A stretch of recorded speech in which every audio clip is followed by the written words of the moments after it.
거룩하시고 영존하신 하나님, 우리의 아버지, 이 새벽에 하나님의 전으로 나오게 하시고 각 가정에서 온라인으로 기도하게 하시며 교단 설립 70주년 70일 새벽 기도에 우리의 권속들이 예배드리게 하시니 감사합나이다. 세상의 죄악이 관영하고 우리의 탐욕과 쾌락과 교만으로 가득 찬 저희들의 죄악들을 자복하고 회개하오니 하나님 아버지, 우리를 불쌍히 여기시고 우리의 죄들을 용서하여 주시옵소서. 우리의 모든 형편을 아시는 자비로우신 하나님 아버지, 이 자리에 고개 숙여 기도하는 성도들 중에는 장기간 코로나로 생활의 어려움으로 고통 중에 있고 가족 중에 원치 않는 질병과 환난으로 인하여 간구하는 성도들도 있사오며 가정으로 다툼과 갈등으로 인해 위기에 처해 있는 가정들도 있사오니 이들의 기도를 들어주셔서 하나님의 긍휼하심에 힘입어 병마로부터 오는 고통이 치유되고 힘겨운 생활의 굴레에서 벗어나게 해주시고 갈등과 위기에서 회복되게 하여 주시옵소서. 다음 세대를 이어갈 우리의 자녀들이 세상에서 방황하며 믿음의 길에서 떠나지 말게 하옵시고 기도하는 새벽 제단에 나와 주님과 뜨겁게 만나는 처소가 되게 하시며 주님과 함께 거하시는 것이 얼마나 큰 복인 것을 깨달아 알게 하옵소서. 교회에 있는 다음 세대들이 흩어지지 않게 하셔서 젊은 일꾼들이 부족함이 없도록 아버지 품으로 돌아오게 하옵소서.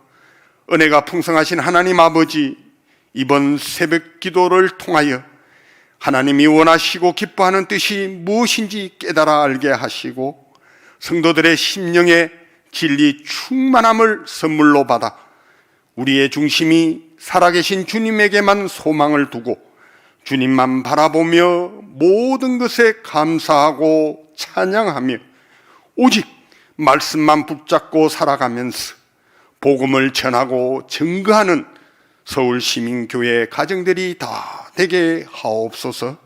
말씀을 전해주실 목사님께 성령 충만함을 더해 주셔서 계속되는 이사야서 말씀을 주실 때에 우리의 영안이 열어주셔서 우상을 버리고 그 말씀 따라 실천하며 살겠다 다짐하고 기도의 문이 열리는 이 새벽이 되기를 원하오며 존귀하신 예수님의 이름으로 기도드리옵나이다. 아멘.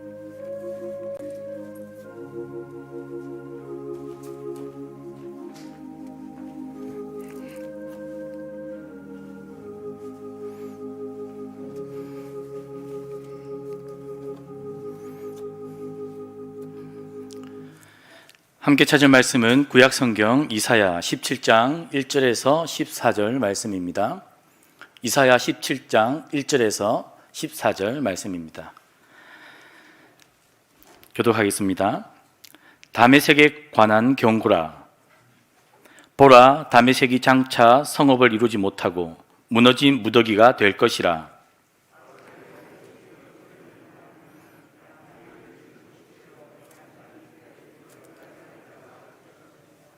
에브라임의 요새와 다메섹 나라와 아람의 남은 자가 멸절하여 이스라엘 자손의 영광같이 되리라.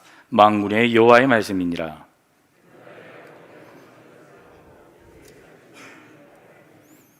마치 추수하는 자가 곡식을 거두어 가지고 그의 손으로 이삭을 벤 것 같고 러바임 골짜기에서 이삭을 주운 것 같으리라.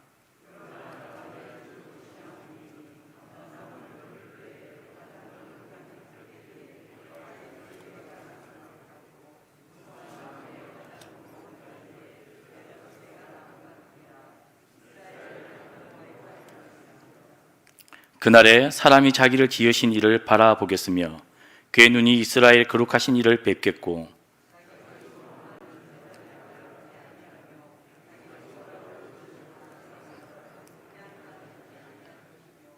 그날에 그 견고한 성읍들이 옛적의 이스라엘 자손 앞에서 버림받은 숲풀 속의 처소와 작은 산 꼭대기의 처소 같아서 황폐하리니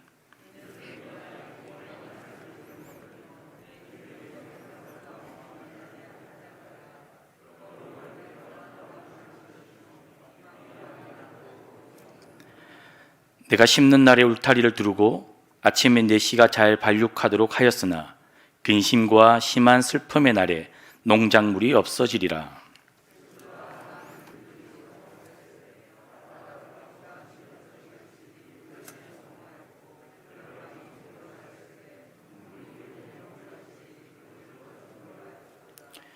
열방이 충돌하기를 많은 물이 몰려옴과 같이 하나 주께서 그들을 꾸짖으시리니 그들이 멀리 도망함이 산에서 겨가 바람 앞에 흩어짐 같겠고 폭풍 앞에 떠도는 티끌 같을 것이라.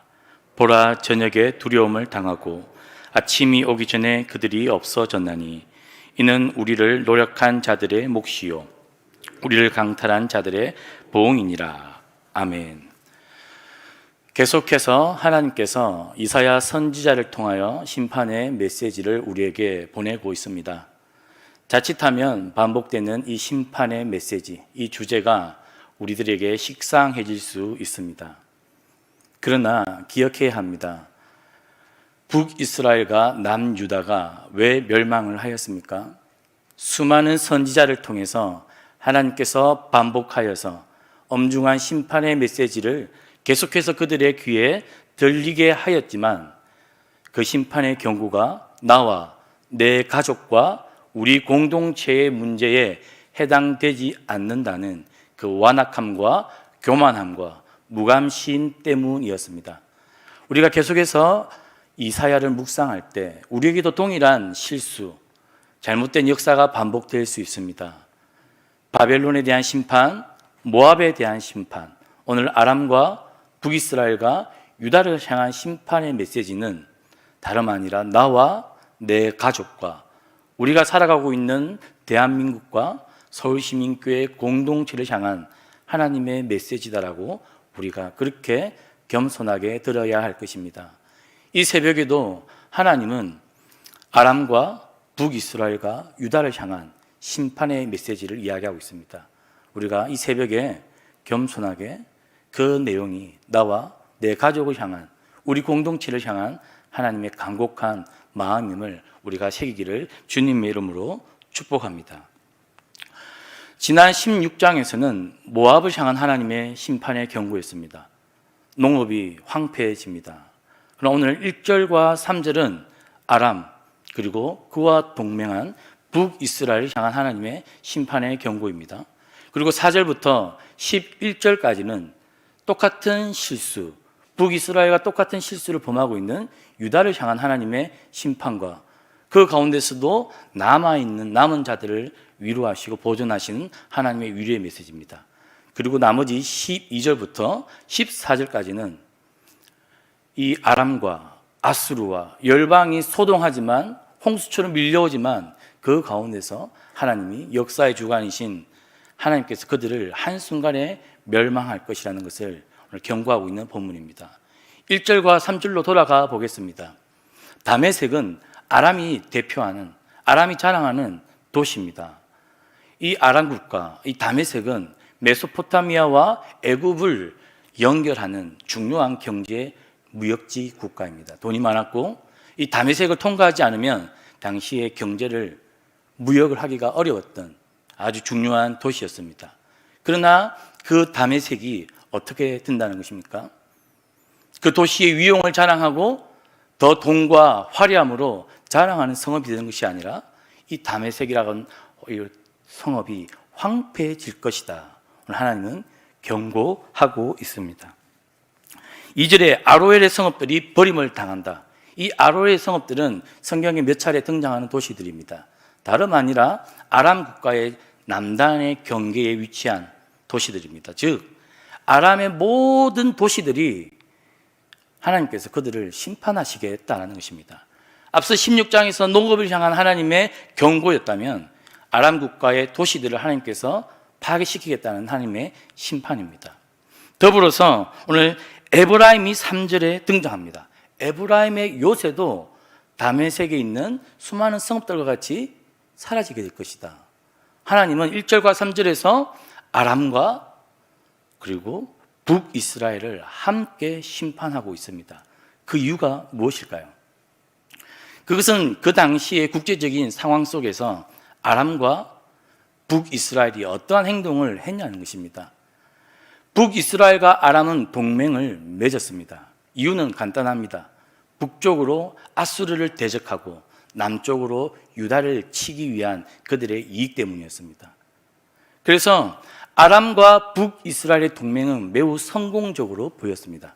아람의 르신 왕과 이스라엘의 왕 베가가 손을 잡고 유다의 왕 아하스가 유다를 다스릴 때 유다를 침공한 사건이 역대하 28장에 기록되어져 있습니다.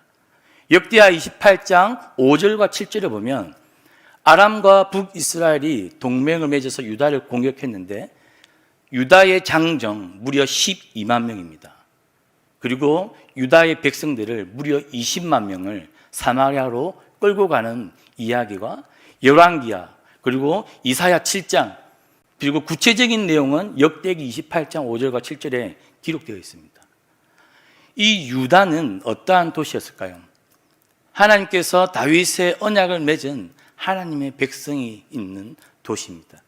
크기는 경상북도보다 크지 않은 규모입니다.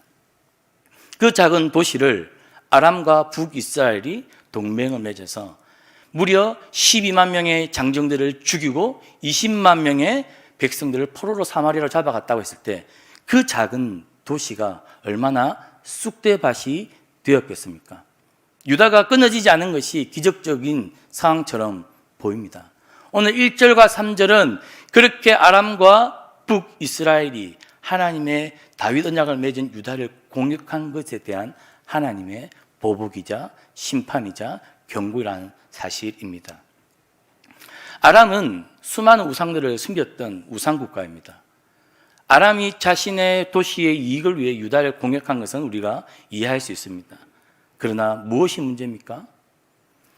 아람은 언약의 외인이었다고 볼 수 있겠지만 북이스라엘은 같은 하나님 나라의 백성이지 않습니까?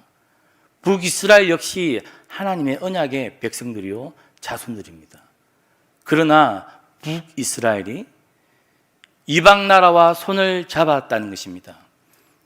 그리고 나서 하나님 나라의 같은 백성, 한 백성을 불쌍히 여기거나 긍휼히 여긴 것이 아니라 어떻게 했다고요?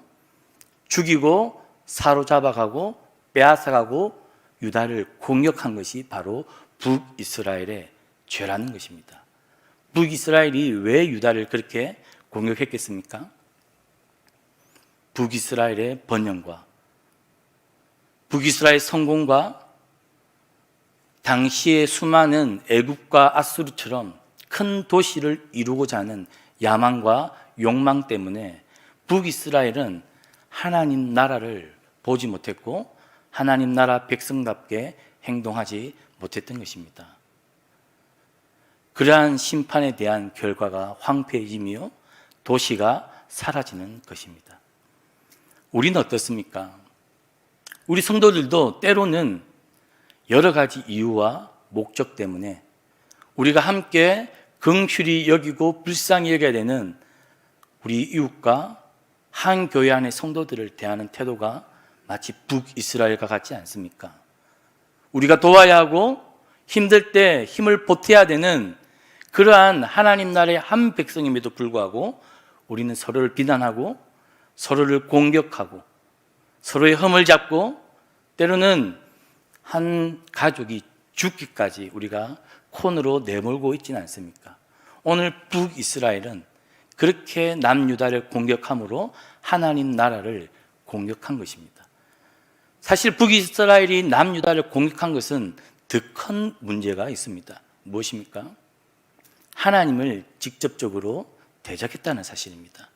하나님은 남유다를 통해서 계속해서 하나님 나라를 확장하고 전진할 하나님의 다윗의 언약을 이행하시려고 하나님의 큰 계획이 있는 나라가 유다였습니다. 그러나 북이스라엘은 그러한 유다를 공격함으로, 죽임으로, 도시를 망가뜨림으로 다름 아니라 사실은 하나님을 공격한 것이고 하나님의 그 구원의 큰 계획을 망치려고 든 것입니다. 하나님께서 북이스라엘을 가만히 놔둘 수 있겠습니까? 우리가 사소한 이유 때문에, 우리의 이익 때문에 하나님의 교회와 우리의 성도들을 대적할 때 하나님께서 우리의 그러한 잘못들을 그냥 눈 감고 계실까요? 우리가 북이스라엘과 같은 죄와 실수를 반복하고 있지는 않은지 돌아볼 필요가 있겠습니다. 아람과 손잡은 죄, 하나님의 오른팔을 잡은 것이 아니라 이방 힘 있는 나라를 의지한 죄, 그리고 그들과 힘을 합쳐서 하나님 백성들을 공격한 죄. 그 결과 오늘 1절과 3절에 양이 눕되 놀라갈 자가 없을 것이며, 즉 그 도시 안에는 사람이 남아있지 않다는 것입니다. 양들이 사람으로 인해 놀랄 일이 있지 않게 될 것이다 라는 것입니다. 하나님은 그 도시를 비워버립니다. 즉 우리의 인생을 비워버릴 수 있다는 말입니다. 이어서 4절부터 11절은 심판의 대상이 다시 바뀝니다. 다름 아니라 유다입니다. 유다의 죄는 무엇일까요? 유다의 죄는 북이스라엘이 지은 죄와 매우 흡사합니다.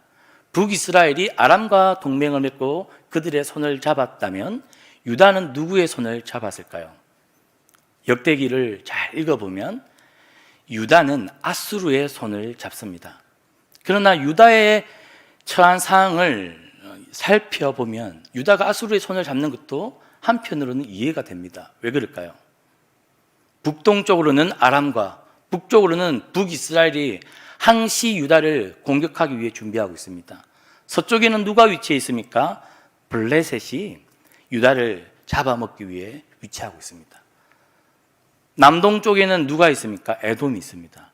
한마디로 유다를 둘러싸고 있는 수많은 나라들, 그들의 공격과 위협 속에 유다는 안절부절하지 못하는 국제 정치 상황 속에 있었다는 것입니다.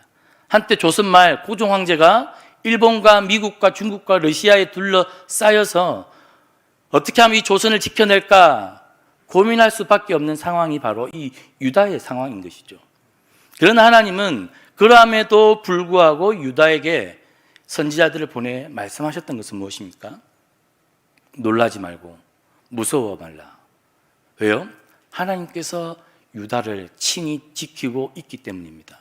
그러나 역대기를 잘 살펴보면 유다의 왕들은 그렇지 못했습니다.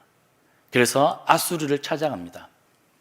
아수르에게 본국의 귀족들과 백성으로부터 빼앗은 여러 가지 물질과 좋은 것들을 아수르 왕에게 바칩니다. 그랬더니 아수르가 이 유다를 공격하려고 하는 이런 어려움으로부터 처음에는 도와주는 것 같은 정치적 제스처를 취합니다. 그러나 어떻게 할까요? 결국에 아수르는 유다를 공격하고 유다의 그러한 도움을 냉정히 거절합니다. 하나님은 오히려 유다가 잡고 있는 그 손을 끊어버리시는 분입니다. 그래서 오늘 4절에 보니까 그날의 야곱의 영광이 쇠하고 그의 살찐 몸이 파리하니니 볼품이 없어진다는 것입니다.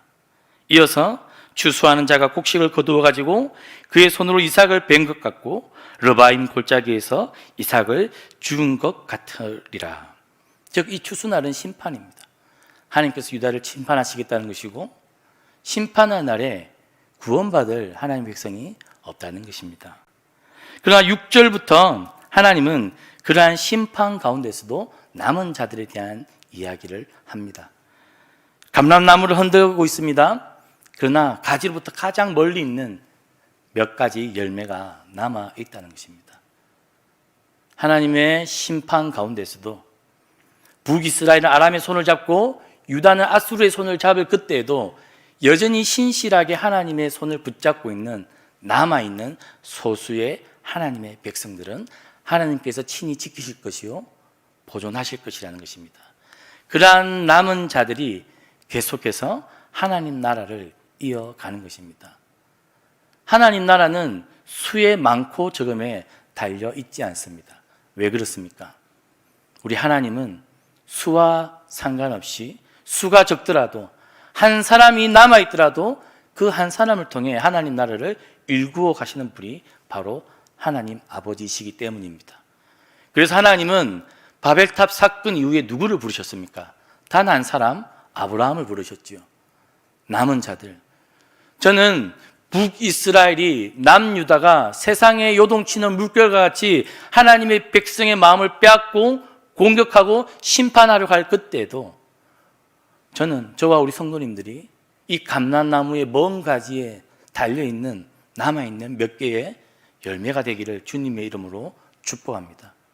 신실하게 우리가 하나님의 손을 붙잡기를 주님의 이름으로 축원합니다.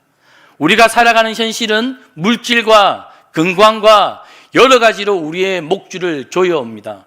우리의 자녀들은 결혼 문제, 취업 문제, 여러 가지 생활의 어려움 때문에 행복해하지를 못하고 있습니다.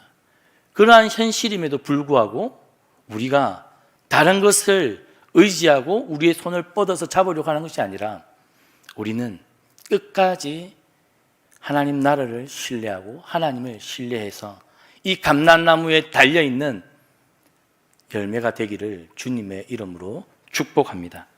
12절부터 14절, 결국에 하나님은 아람과 아수르, 유다와 이스라엘 백성이 볼 때는 그 거대한 제국, 든든해 보였던 그 요동치는 홍수와 같이 밀려오는 그 열방들을 하나님은 심판하시겠다는 것입니다. 심판의 결과 어떻게 됩니까? 그들이 멀리 도망함이 산에서 벼가 바람을 앞에 흩어짐 같겠고 폭풍 앞에 떠도는 티끌 같을 것이라. 우리가 짧은 인생의 안목으로 우리의 흘러가는 역사를 보면 하나님께서 한 걸음 뒤에 물러가 계신 것 같고 하나님이 개입하지 않는 것 같고 하나님이 주무시는 것 같지만 실제 하나님은 모든 것을 지켜보고 계시고 모든 것에 하나님의 길을 걷는지 잘못된 길을 걷는지 하나님은 다 지켜보시고 셈하고 있다는 것입니다. 때가 되어 그날에 하나님께서 후 불면 티끌과 같이 사라져 버리는 것이 우리가 의지하는 물질이요 그 모든 것이 될 수 있습니다. 북이스라엘이 의지했던 아람, 남유다가 의지했던 아수르, 그저 하나님 보시기에는 티끌과 같고 먼지와 같다라고 이야기합니다.